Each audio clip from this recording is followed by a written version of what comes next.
mas você falará assim: olha, eu sei que é difícil, mas Deus é muito mais poderoso do que a dificuldade. Nós temos promessas de Deus, nós temos promessas do Senhor. Então, em meio às dificuldades, nós triunfaremos, nós levaremos, porque Deus prometera. Deus é fiel, e quando Deus promete, Ele cumpre. Quando Deus promete, Ele traz para nós o que? O resultado positivo, porque não é homem para que minta, nem filho do homem para que se arrependa. Quando Ele promete, o que Ele faz? Ele fará. A promessa de Deus para eles era o que? Eu darei a terra a vocês. Eu darei a terra a vocês. E a promessa era grande. Então, no momento do relatório aqui, criou-se palavras negativas, que gerou medo, gerou dúvida, e a fé daquelas pessoas foram pequena. O povo estava reunido e trouxeram o relatório. Josué e Caleb falaram positivamente, os 10 falaram negativamente com medo. Eles queriam morrer. E o povo que ali estava, eles deixaram de acreditar na promessa de Deus e acreditou na fala dos 10. E eu começo a analisar a Bíblia e a vida humana. Irmãos, é incrível Deus falar para você: João, Maria, Pedro, José, Francisco, eu darei a você isso. Escreva. Deus falando: eu darei a você. Deus falando. E chega uma pessoa para você, fala: irmão, esse negócio aí não vai funcionar não. Tem isso, e começa a relatar coisas para você. Mas Deus falou para você que Ele daria para você. Era uma promessa dele, de Deus, vindo direto de Deus.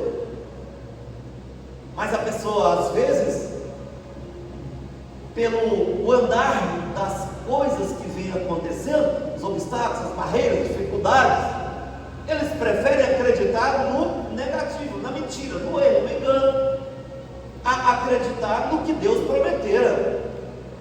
Se Deus falou, irmão, esquece, Ele vai cumprir.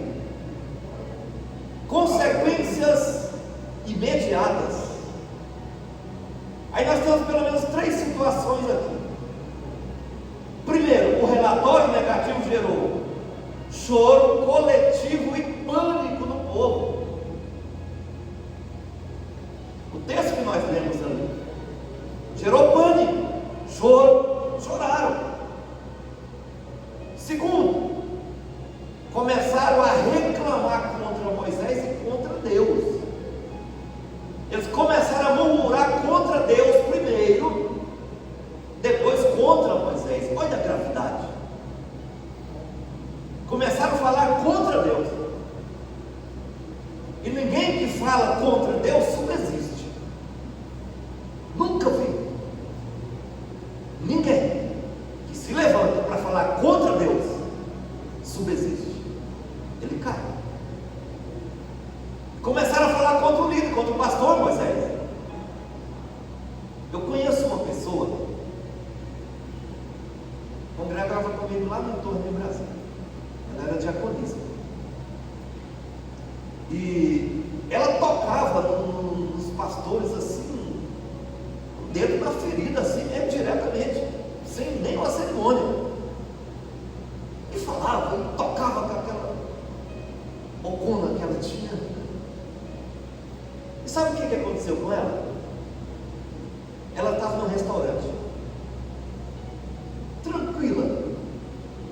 Faltou o oxigênio do cérebro, interrompeu por 9 minutos. Ela deu uma parada respiratória, o cérebro paralisou, porque o cérebro não pode ficar sem a oxigenação, e ela foi parar vegetando em uma maca. O Eu acompanhei ela até o momento dela morrer. Ficou uns 2, 3 anos ou mais lá daquele jeito. Eu prefiro, em todas as situações,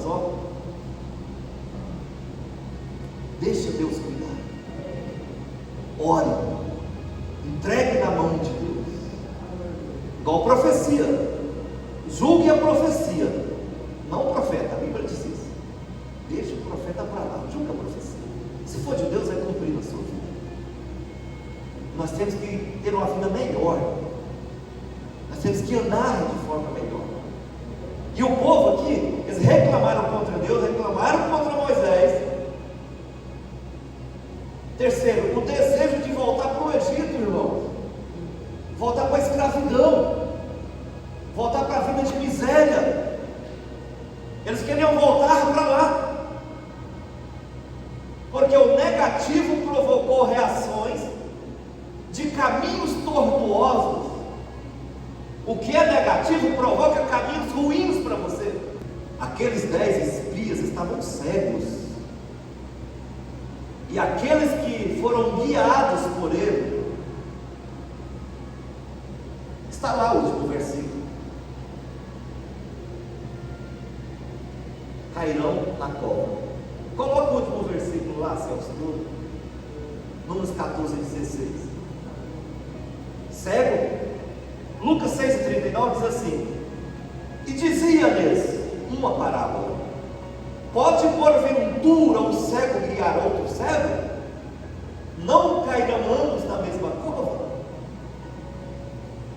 Não ande guiado por cego. Não ande guiado por maus conselhos. Nós pastores instruímos a igreja.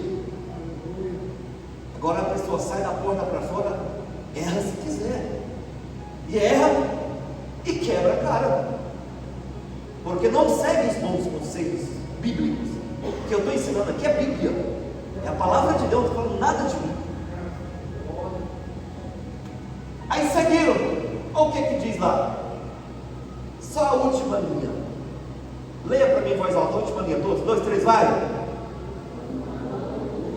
A última linha, a última, só a última. E os fez o que com eles? Matou. Depois ela disse: Deus é amor. Deus não condena ninguém. Deus não mata ninguém. Deus não faz nada com ninguém. Murmuraram contra Deus. Murmuraram contra o pastor Moisés. Quiseram voltar lá para o Egito. O que aconteceu com eles? Deus foi lá e cortou o fio da vida de todos. Porque Deus não aceita murmuração. Deus não aceita murmuração. Então um cego sem o outro vão cair na mesma cova. Eu não vou morrer porque o outro vai morrer. Se quiser morrer, que morra sozinho, o problema dele. Isso traz algo profundo para nós. Eles preferiram voltar à escravidão.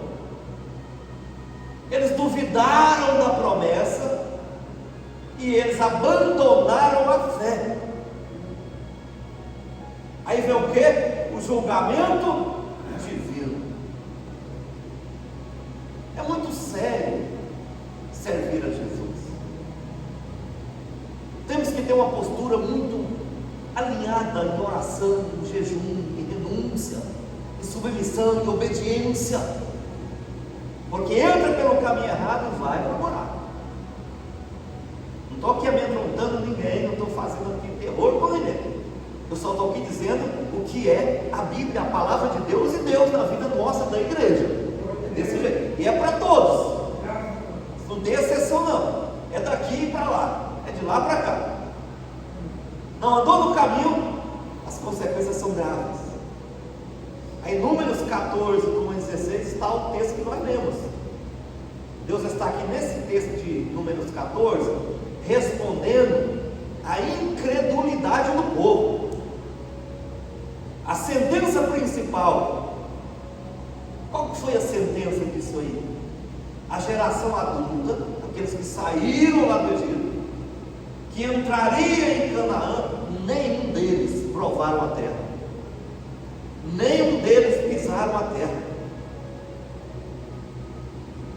Eu falei no estudo passado que foram quantos dias? Você lembra? Eles ficaram espiando a terra? Quantos dias?